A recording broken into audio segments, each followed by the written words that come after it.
Okay, hello There you go. everyone. This one would be in English because today we're having a guest, the first Hello, guest guys. on my YouTube channel. Yeah, the Mhm. Han Miao. Hello, Han. Hey, hello. And yeah, today we are giving a talk on the music. So, Han, what is your favorite music genre? Okay, so my favorite music genre is metal, E- metal in general, Yeah, metal. especially black metal. Yeah. Okay, so can you name like two words that describe metal the best? Okay. Did you just come out with this question just now, or did you prepare for it? This is the only question I prepared. Okay, so let me think about it. Two words for metal. Well, it actually depends on what kind of metal are we talking about. Well, let's So specify some. Uh, for example, my favorite one, black metal, is probably I'll use. So the first word is black. Oh, nice one. Okay. Yeah, the first one is probably majestic. Majestic. Yeah, and the second one is probably melancholic. Wow. Yeah. Can you make it like a deeper one on that, on those? Sure. So you mean elaborate Yeah, on yeah. this? Okay. Actually, I'm not sure if it is like accurate to name to say these two words at the same time, Mm-hmm. because most of the time it is either majestic or melancholic. Mm-hmm. So black metal, I don't know what you know about black metal. Nothing basically. Okay. At least I know that it's kind of brutal, but it may be a Yeah. misunderstanding of the genres. Well, it can be brutal, as you said. But it can also be melancholic. So how can I explain? Can you like face those two in one song, in one composition? Yes, definitely. But usually, for a given album, usually there's a consistent or how should I say like coherent Hmm. feeling to it. Mm-hmm. Um, for example, maybe let me name a few bands that might be Yeah. easier. So for example, bands like Dark Throne, Mayhem, those old second wave Norwegian bands. What are Yeah. those like the ages they were most popular? Okay. So the golden age for excuse me, Mm-hmm. black metal is like in the 90s. Mm-hmm. Yeah, I think the genre first took its form, like first originated in the 80s, in the late 80s from Mm-hmm. death metal and thrash metal. And what was like the place it was born? Was it Europe?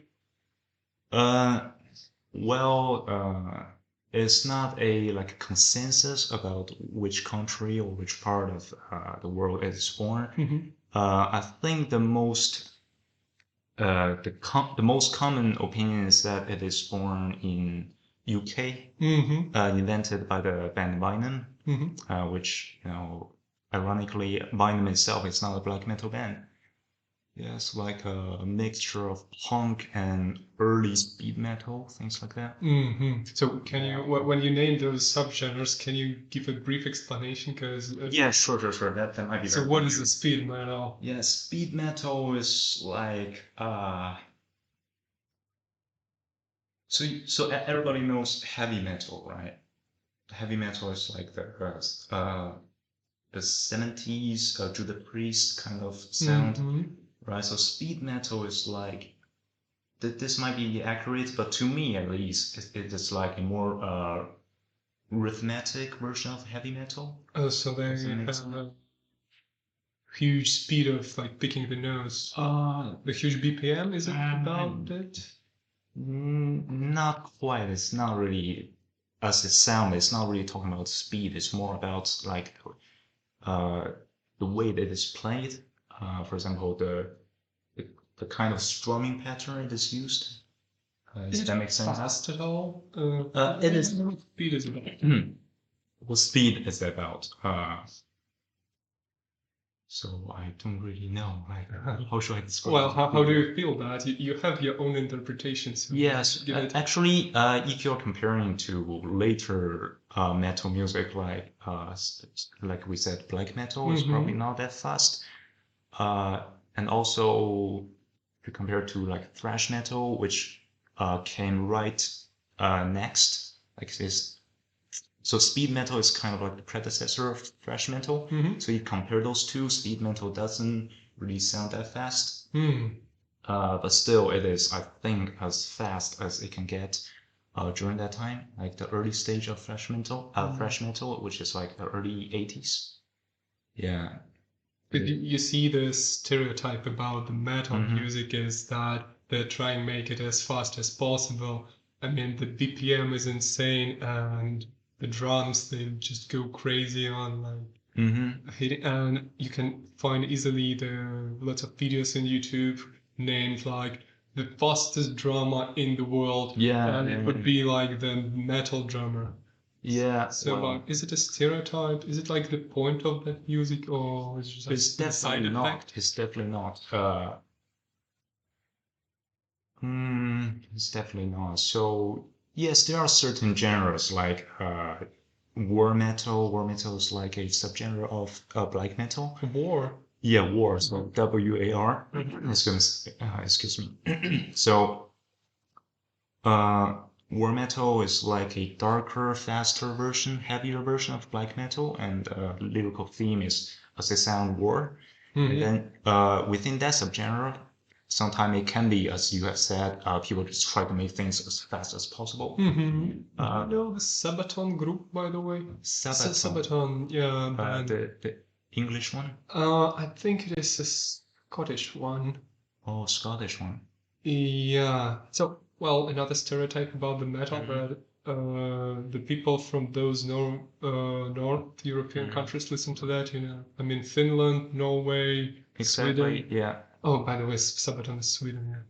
Oh, Sabaton. So what kind of like? Yeah, they make it is definitely a metal group, although I do not understand a thing in metal. And they have lyrics on Second World War, First World War, that kind of genre. So probably they represent the war metal, something. Not necessarily, because war metal is, rather than a band being defined as war metal, rather than because of the theme is more like the sound. Yeah, so you try to emulate like the bangs from the guns. Or... No, not really. I'm probably doing a bad job explaining it. So, actually, I find it's quite hard to explain something, explain the music, because the best way is probably just to listen. Yeah, to listen to it. For sure. So let me try my best. So, the riff is like the repetition of the bottom. Yeah, the riff in war metal is very, very like simple, like not very complicated. So like a march of soldiers. Does that sound like? Not necessarily. I'm trying to build a bridge between the name and itself. Yeah, go on, please. Yes, well, the bridge is, I think the best way to explain the bridge is that war metal, it definitely has the sound, the chaotic, the evil kind of sound. Yeah, that's associated with war, but yeah, it's hard to explain. Like, no, you're doing great. I mean, yeah, for those kind of musical genres, definitely some people are trying to make super fast drum, like 200 BPM, trying to go as fast as possible. But the main criticism of war metal is that people are like trying too hard, just to be chaotic and fast as possible. Sometimes they miss the point. Of black metal, because actually war metal comes from black metal itself. And what is why do they miss? So what do they miss? What exactly?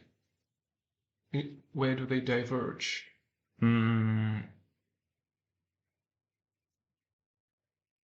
Okay, so sometimes they can be so fast and so aggressive to the point it's not that musical anymore. Yeah, it's kind of just like noise. Right? Sometimes, especially for those underground bands, that the production is not very good. Sometimes you can't really even hear like what the guitar is doing. Sometimes it's very hard to follow. And for me, if you can't hear the guitar, then there's not much point to it. Mm-hmm. Yeah, especially for black metal. Mm-hmm. I think not just for black metal, for like all guitar-oriented music in general. You think that the metal is guitar oriented, not like vocal oriented? Well, mm, maybe I think because for most of the popular genres of music, sometimes people, most of the time, people pay more attention to the vocal, Yeah, to because the of the singing. lyrics. Yeah, yeah, yeah. Mm-hmm. But for metal, it's kind of like a 50-50 Uh-huh. instrument and vocal. Yeah. And also you have those bands and also genres. Ironically, black metal is one of the examples. The vocal is not that like uh, attractive. Like it doesn't attract your attention that much. Mm-hmm. It is kind of like something that's in the background. I don't know, maybe it's just to me, but Yeah, just another instrument. yeah, it's just another instrument. And the most important thing, uh, if you want to say, oh, this black metal sounds good or bad, is 90% of times the guitar, what the guitar is doing. I see. Yeah. And also, of course, you have those exceptions. Uh, bands like, I don't know, let me name a few, maybe Burzum or Silencer, those vocals are really, really, really catch your attention. Mm-hmm. But that's not like a general case. I see. I see. So yeah, another stereotype about the metal that it all sounds the same. Have you heard this opinion? All sounds the same. Yeah, it of course it comes from the people that are kind of ignorant in the genre. But can you like explain where the compositions can differ one from another? So probably you can pick the opposite, like the opposite genre, subgenres of metal. Okay, so first of all, definitely that's not true. So metal doesn't sound all the same. Yeah. Um, I mean, the easiest way to see this is that there are so many subgenres of metal. Death metal, black metal, thrash metal, those big ones, and then you also have those smaller genres like grindcore, stoner metal, doom metal.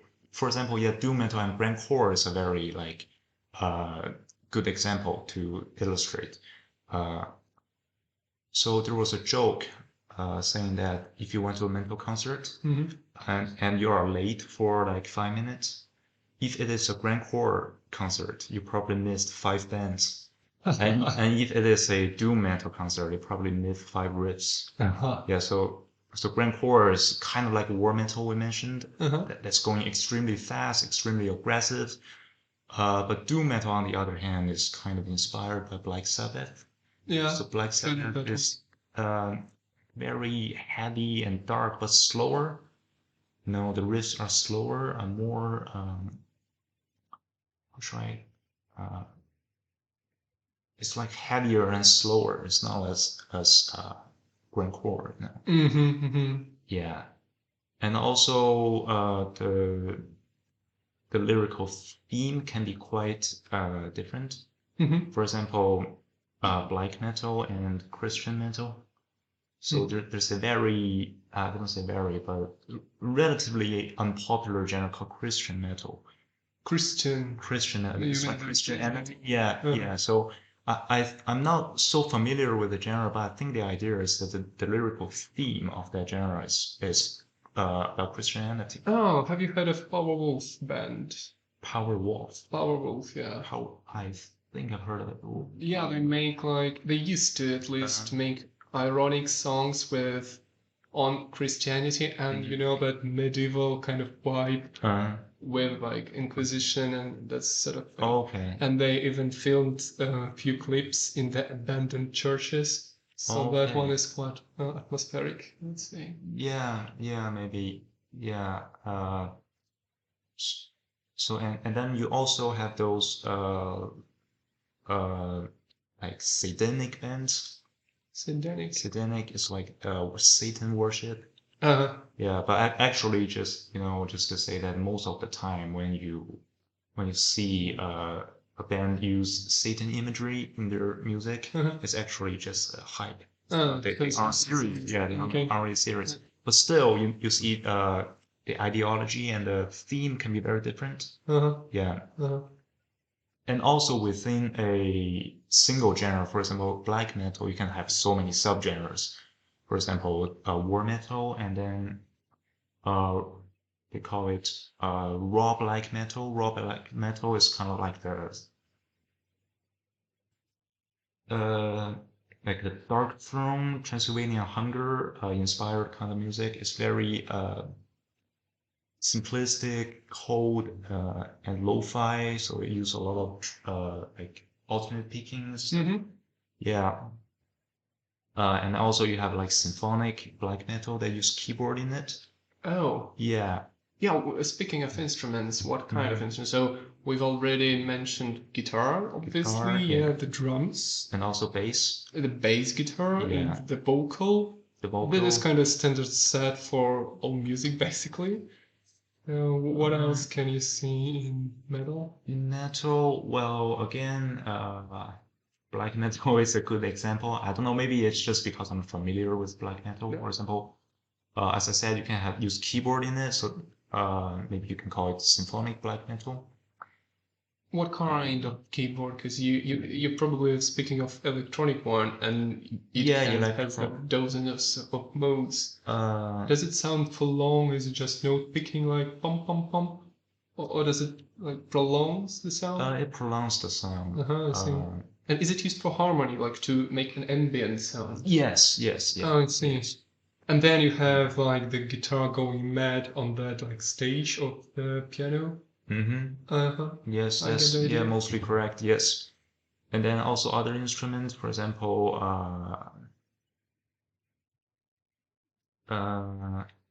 Viking metal. Viking metal is kind of a Viking. Yeah, those people from North. Yeah, from Norway, from Sweden.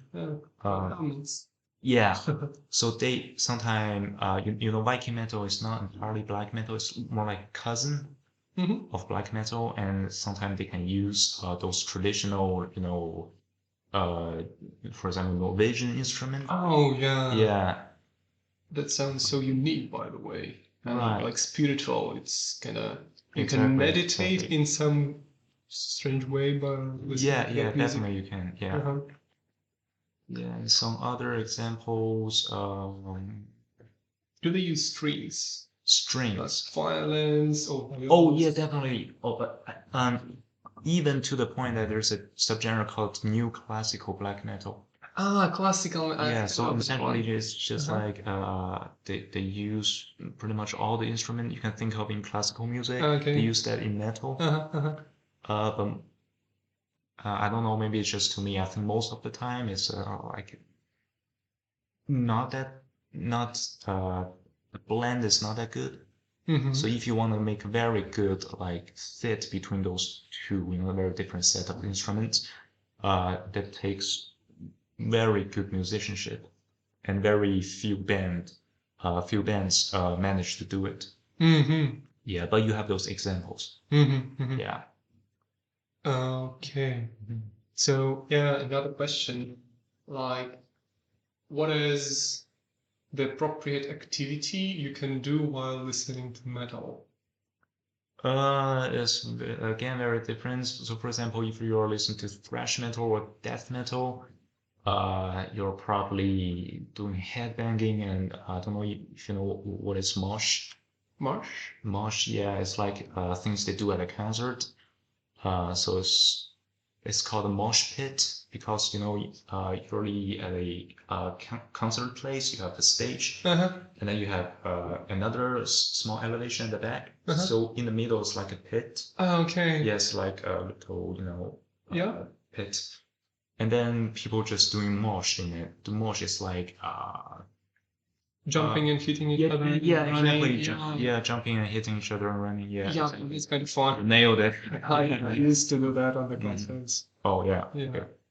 But in Russia we call it slam. Slam. For some reason, yeah. Okay. Okay. I think it also has a similar name called like pogo in Pogo. I'm not sure if it is pogo. Pogo. Like Rakuten call it pogo, I think. I see. I don't remember it quite well, but I thought Pogo is just a dance. Probably Yeah, it is. I don't know. I'm not sure either. Maybe I made a Quite a mistake. mad Yeah. dance. However, I know it's called a different name in rock music, Uh-huh. but I think It's essentially called this. differently. Yeah, but yeah, essentially it's the same thing, but they call it differently. Oh, I see. Yeah. I see. Maybe there are some small difference there. I'm Yeah. ignorant of. Yeah, And I don't if know. you are not on the concert, if you're just listening to the metal in your headphones, like, Mhm. is it okay to do your homework, for example?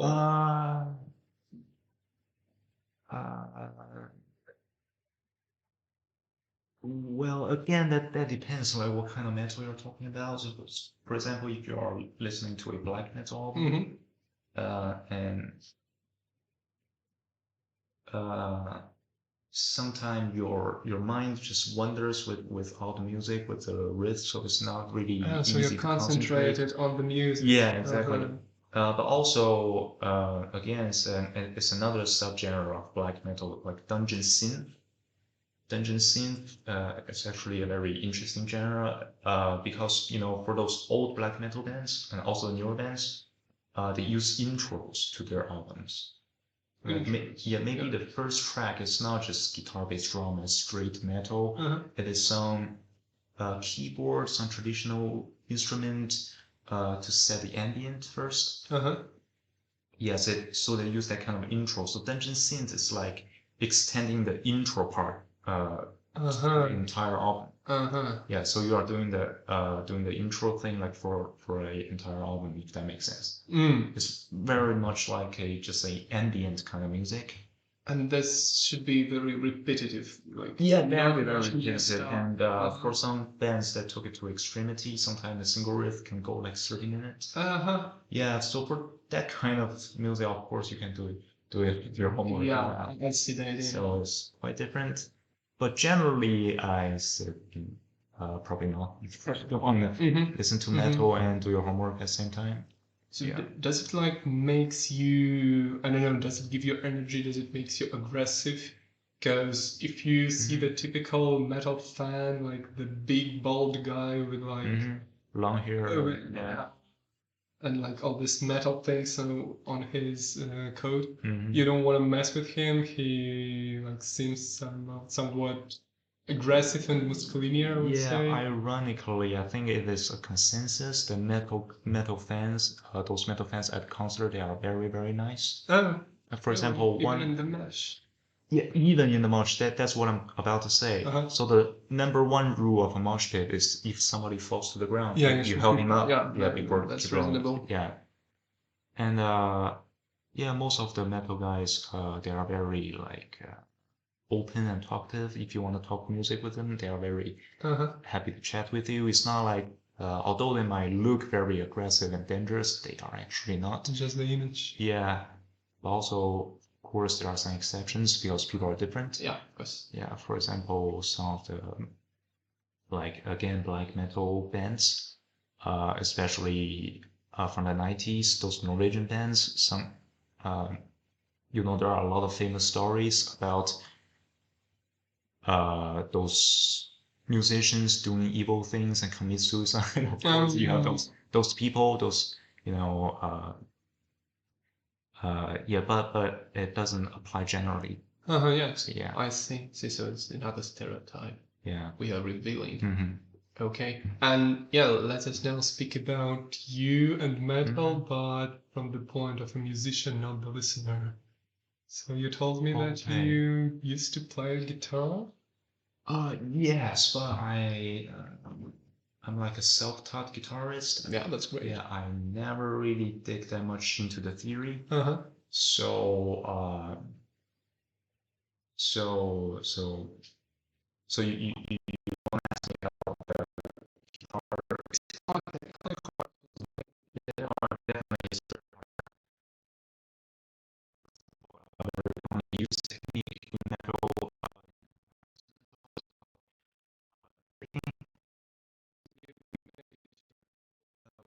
Well, this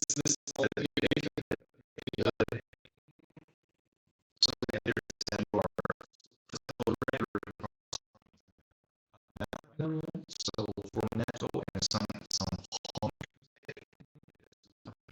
you need to do very fast. Yeah, exactly. Yeah, that kind of sound. So it definitely requires the player to have very good endurance, to play that for a very long time. And if you think about it, bands like Metallica, and not just Metallica, all thrash metal band, I mean, when they're playing a concert, they are doing that for like an hour or so, and they have to keep up with that. So it's very technically demanding genre, I would say. Yeah, don't they get bored? What do you think? I mean, like you mean doing the same thing? Yeah, of course there are a lot of variation with it, but just like down picking is a very essential part of it. Yeah. So you may do a lot of fancy stuff on your left hand, but down picking is very, very like commonly used. Your wrist is getting tired probably very fast. I see. Yeah, and also we're only talking about rhythmic guitar. Talking about the lead guitar, for example, bands like Judas Priest and Megadeth, those bands, they play very complicated solos. Yeah, so it's... What is complicated about them? Is it the speed or something else? Yeah, it is the speed and also the technique used in the solo. I like pull-offs and hung-runs, those kind of things. Yeah, things like that. Yeah, so it's very demanding. So I need to practice a lot. Yeah, definitely. And did you have any experience of playing in a band? Not the full one, but with another person? Unfortunately, not yet. Yeah, but I've been playing with like backing tracks. I don't know if that counts. Yeah, it counts for sure. Yeah. So did you have enough speed to follow them, or? Well, I only succeeded in covering one of the solos. I can do like 100% speed, which is Paranoid by Black Sabbath.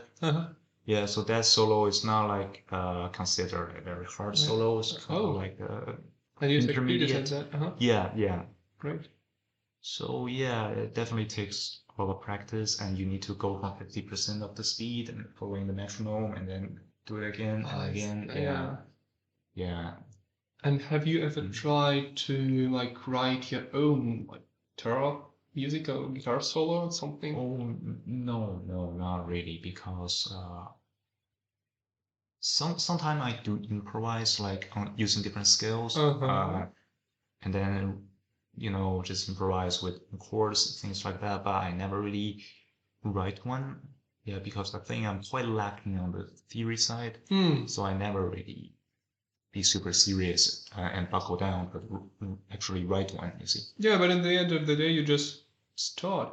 There is a lot of like guitar music writing software where you can just, you first improvise, you like what you just done, and you write it down, and you don't even need to know the notation. You can just use numbers.